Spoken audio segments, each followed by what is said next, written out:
ఓం మహాగణాధిపతయే నమః. ఓం గురుభ్యో నమః. ఓం శ్రీమాత్రే నమః. పరమేశ్వర స్వరూపమైనటువంటి జ్యోతిష, వాస్తు మరియు ఇతర అనేకమైనటువంటి శాస్త్రములను మనకు అందించినటువంటి మహర్షులకి నమస్కారం. హయగ్రీవ హయగ్రీవ హయగ్రీవేతి యోగదయత్తస్య నిస్సరతే వాణి జన్మకన్యా ప్రవాహవత్ అరుణాం కరుణాతరంగితాక్షీం ధృతపాశాంకుశపుష్పబాణచాపాం అనిమాదిభిరావృతాం మయూకైః అహమిత్యేవ విభావయే భవానీం. శ్రీమాత్రే నమః. ప్రేక్షకులకి ఆ లలితాంబిక అమ్మవారి యొక్క అనుగ్రహం పరిపూర్ణంగా కలగాలని మనస్ఫూర్తిగా కోరుకుంటూ, ఈ వారం 4వ తేదీ నుంచి 10వ తేదీ వరకు ఉన్నటువంటి గ్రహస్థితి ఏ విధంగా ఉంది, ఈ వారం అసలు ఏ గ్రహాలు మారుతున్నాయి అని చెప్పి చూసుకున్నట్లయితే, మనకి పెద్ద గ్రహాలైనటువంటి అంటే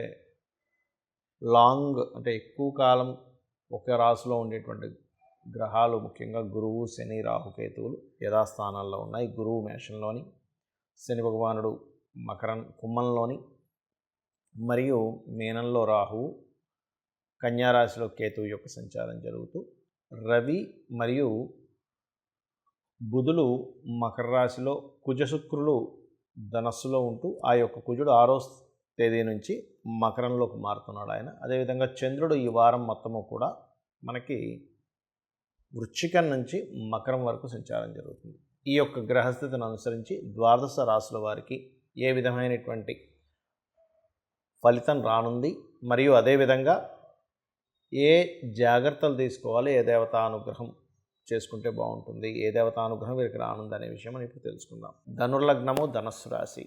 ధనస్సు వారికి గనక చూసుకున్నట్లయితే, రాస్యాధిపతి అయినటువంటి గురువు యొక్క స్థితి ఇక్కడ కనుక గమనించుకున్నట్లయితే, గురుగ్రహము పంచమ స్థానంలో సంచరిస్తుంది. దీనివల్ల కొంతమంది క్రియేటివ్ పీపుల్తోని, గవర్నమెంట్ వ్యక్తులతోని, మరియు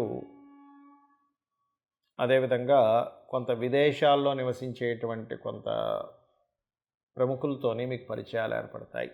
కాకపోతే కుటుంబ స్థానంలో రవి కుజులు ఉన్నందుకు చిన్న చిన్న ఈగో క్లాషెస్ కుటుంబ సభ్యుల మధ్య రావడము, గవర్నమెంటు, మెడికల్ రిలేటెడ్, ఏదైనా ఒక ఫ్యాక్టరీస్ రిలేటెడ్ మూలంగా ధనయోగం ఏర్పడడం అనేటువంటిది స్పష్టంగా గోచరిస్తుంది. కాకపోతే ఈ వారం కాస్త మంగళ శనివారాలు మాత్రం కాస్త ఇన్వెస్ట్మెంట్ చేసే విషయంలో కొంత జాగ్రత్తగా ఉండండి. ఇన్వెస్ట్మెంట్ విషయంలో కూడా కొంత ఘర్షణ వస్తూ ఉంటుంది.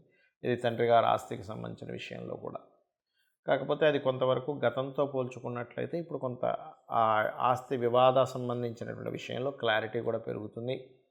మరియు ఇక్కడ హోమ్ లోన్స్ లభించడము, అదేవిధంగా రాహువు చతుర్థ స్థానంలో ఉన్నందుకు బయట దేశాల్లో ఉంటూ వీసా రిలేటెడ్ సంబంధించిన ఇష్యూస్ కానీ, అదేవిధంగా బయట దేశాల్లో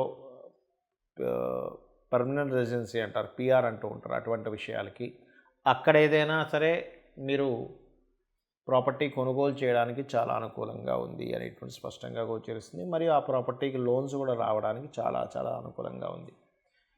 అయితే ఇక్కడ రెండవ వివాహం కోసం ప్రయత్నం చేసేటువంటి వారు, అందులో ముఖ్యంగా బంధువర్గంలో ప్రయత్నం చేసేటువంటి వారికి చాలా అనుకూలంగా ఉంది. మరియు ఈ వివాహ సంబంధించిన విషయంలో కూడా ఈ యొక్క బుధుడు 2వ స్థానంలో కుజ రవి మధ్యలో ఉన్నందుకు చిన్న చిన్న వివాదాలు, చిన్న చిన్న ఈగో క్లాషెస్ వస్తూ ఉంటాయి జీవిత భాగస్వామితో కూడా ధనస్సు వారికి. అలాగే ఇక్కడ గమనించుకున్నట్లయితే, శుక్రగ్రహం ఎప్పుడైతే లగ్నంలో సంచరిస్తుందో ఉద్యోగం కోసం చిన్నపాటి ప్రయత్నం కూడా మీకు ఫలిస్తుంది. కాకపోతే ఈ దశమంలో కేతు ఉన్నందుకు త్వరగా చేస్తున్న ఉద్యోగంలో ఏదో తెలియని ఒక వైరాగ్యము, మానేయాలనిపించడము, మిస్కమ్యూనికేషన్స్ వల్ల మానేయడం, అయ్యో తప్పు చేశానేమో అనిపించడం, ఇట్లాంటివి కూడా మీరు ఎదుర్కొంటారు. కాబట్టి ఈ యొక్క విషయంలో కొంత జాగ్రత్తగా ఉండండి. ప్రధానంగా ఈ వారం మీకు మొత్తము కూడా కొంత ప్రాపర్టీ యోగము, ఇన్సూరెన్సెస్ మూలంగా కలిసి రావడం, ఇటువంటివి గోచరిస్తున్నాయి. ఇక మీరు చేయవలసినటువంటి దేవతారాధన దత్తాత్రేయుని యొక్క అష్టోత్తరం చదువుకోవడము, దిగంబర శ్రీ పాదవల్లభ దిగంబర అనే నామస్మరణ చేయండి. అన్ని విధాలా బాగుంటుంది. మనము వార ఫలితాలు లేదా ఈ మాస ఫలితాలు కానివ్వండి, సంవత్సర ఫలితాలు కానివ్వండి, ఏదైనా సరే మనం చెప్పుకునేటప్పుడు ముఖ్యంగా దానికంటే కూడా అతి ముఖ్యంగా మీరు చూసుకోవాల్సినటువంటిది మీ యొక్క జన్మజాతక ఫలితాలు గుర్తుపెట్టుకోండి. ఇది తెలుసుకోవాలంటే మీరు జన్మించినప్పుడు ఉన్నటువంటి సమయం, జన్మించిన ప్రదేశము, మీరు పుట్టినటువంటి డేటు, టైము, మంత్ ఇవన్నీ కూడా అవసరం. అంటే నెల ఇవి కూడా అవసరం. అయితే వీటి వల్ల ఏం తెలుస్తుంది? మీరు జన్మించినప్పుడున్న గ్రహస్థితి ఎలా ఉంది, మీరు జన్మించినప్పుడున్న లగ్నం ఏమిటి, ఆ లగ్నాన్ని బట్టే మీ యొక్క స్థితి జాతచక్రం చూసి ఆ వ్యక్తి ఏ లగ్నంలో అయితే జన్మించాడో ఆ లగ్నాన్ని బట్టి యాజ్ ఇట్ ఈజ్గా ఆ వ్యక్తి యొక్క తత్వం ఇలా ఉంటుంది అని చెప్పొచ్చు. అదే జ్యోతిష్శాస్త్రం యొక్క గొప్పతనం. అదేవిధంగా చాలామంది చూడండి, ధనం కోసం ఇబ్బంది పడుతున్నామండి, నాకు ఎందుకు ధనం రావట్లేదో అర్థం కావట్లేదు, ధన సంబంధించిన విషయంలో ఏ మార్గంలోకి వెళ్తే నాకు డబ్బులు వస్తాయో అర్థం కావట్లేదు అని చాలామంది ఇబ్బంది పడుతూ ఉంటారు. మీ యొక్క జన్మజాతకంలో ఆ యొక్క రహస్యం దాగుంటుంది. అంటే 2వ స్థాన అధిపతి ఏ గ్రహాలతో కలిసి ఉన్నాడు, దాన్ని వ్యతిరేకించేటువంటి మహాదశలు ఏమైనా వచ్చాయా, అందుకే మీకు ధన సంబంధంగా ఇబ్బంది కలుగుతుందా, లేదా కుటుంబ సంబంధమైన ఇబ్బంది కలుగుతుందా అనేటువంటిది మీ జన్మజాతకంలో ఉంటుంది. అదేవిధంగా మీరు చేసే ప్రయత్నాలు కావచ్చు, మీకు గృహ వాహన యోగాలు ఎప్పుడున్నాయనేటువంటిది కావచ్చు, అదేవిధంగా మీరు ఏ దిశలో మీరు నివసిస్తే బాగుంటుంది, అన్ని డైరెక్షన్స్ మంచివే వాస్తుపరంగా, కానీ మీకే దిశ పనికొస్తుంది, మీకే విద్య పనికొస్తుంది. చాలామంది ఒక విద్య చదువుతారు, అది పనికిరాదు కొన్నిసార్లు, మరలా పెద్ద అయిన తర్వాత ఇంకొన్ని అవసరాల కొద్దీ కొన్ని కోర్సెస్లో జాయిన్ అయ్యి ఆ రకంగా మరలా వాళ్ళ జీవనోపాధికి సరిపోయేటువంటి విద్యల్లోకి వెళ్ళవలసి వస్తూ ఉంటుంది. అదేవిధంగా మీ సంతాన అభివృద్ధి, అసలు వివాహ యోగం అసలు ఎప్పుడుంది చాలామందికి తెలియక వివాహ యోగం లేని సమయంలో ఏదో ప్రయత్నం చేసుకోవడం, దాని తర్వాత ఇబ్బంది పడడం, ఉన్న సమయాలు వాళ్ళు ప్రయత్నం చేయకపోవడం అనేటువంటిది జరిగి వాళ్ళు సమయాన్ని అనవసరంగా వృధా అయిపోతూ ఉంటుంది.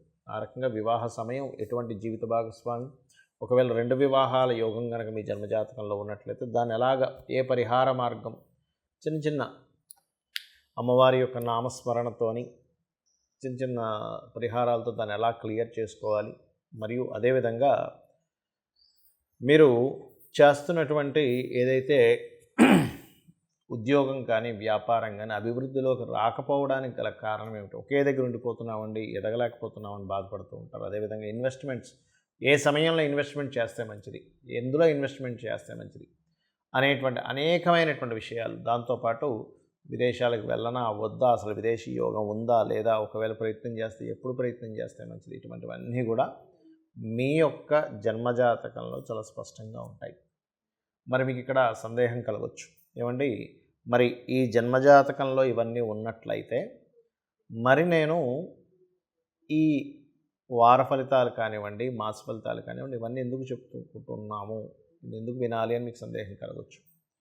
ఇక్కడ మీ యొక్క నిర్ణయాలు, మీ ప్లానింగ్స్, మీ ఆలోచనలు ఎలా ఉంటాయో, మీ ఆలోచనలకు తగ్గట్టుగా బయట ఉన్నటువంటి వాతావరణం కానివ్వండి, బయట ఉండే మార్కెట్ కానివ్వండి, బయట ఉండే ట్రాఫిక్ కానివ్వండి, బయట ఉండేటువంటి పరిస్థితులు కానివ్వండి, దానికి అనుకూలిస్తేనే మీ ఆలోచన సక్రమంగా సమయానికి మీరు అనుకున్నది చేయగలుగుతారు. బయటంతా ట్రాఫిక్ జామ్ ఉంది, ఒక దగ్గరికి వెళ్ళాలి, మీరు అరగంటలో వెళ్ళిపోతారు కామన్గా అయితే, ఆ డిస్టెన్స్ ఒక 20 కిలోమీటర్లు 15 కిలోమీటర్లు అనుకుంటే. కానీ ట్రాఫిక్ బాగా జామ్ అయితే గంట పట్టచ్చు, గంటన్నర పట్టచ్చు. అప్పుడు మీ ప్రణాళిక ఏమవుతుంది, దెబ్బతింటుంది. అంటే దీన్ని బట్టి మనకేంటి, ఈ సమయంలో అయితే ట్రాఫిక్ ఎక్కువగా ఉంటుంది, ఈ సమయంలో అయితే ట్రాఫిక్ తక్కువగా ఉంటుంది అనేటువంటిది బయట విషయం మనకు తెలిసినప్పుడు దాని తగ్గట్టుగా మనం ముందుగా బయలుదేరుతాం, ఆ సమయానికి చేరుకుంటాం. బయట ఉండే మార్కెట్ కావచ్చు, అంటే ఇప్పుడు చూడండి, ఒక ప్రోడక్ట్ రిలీజ్ చేస్తున్నాం, బయట దీనికి ఇంత డిమాండ్ ఉంది లేదా లేదు, ఇంత ప్రైస్ పెడితే ఇది వెళ్తుంది, ఇంత ప్రైస్ పెడితే ఇది అమ్ముడు పోదు అనేటువంటిది ఒక లెక్క ఎలా ఉంటుందో, బయట ఉండే విషయాల్ని, మార్కెట్ని, ట్రాఫిక్ని, పరిస్థితుల్ని ఎలా అంచనా వేసి మన నిర్ణయాలలో మార్పులు చేసుకుంటూ ఉంటాము. అదేవిధంగా గోచార ఫలితాలు కూడా అంతే.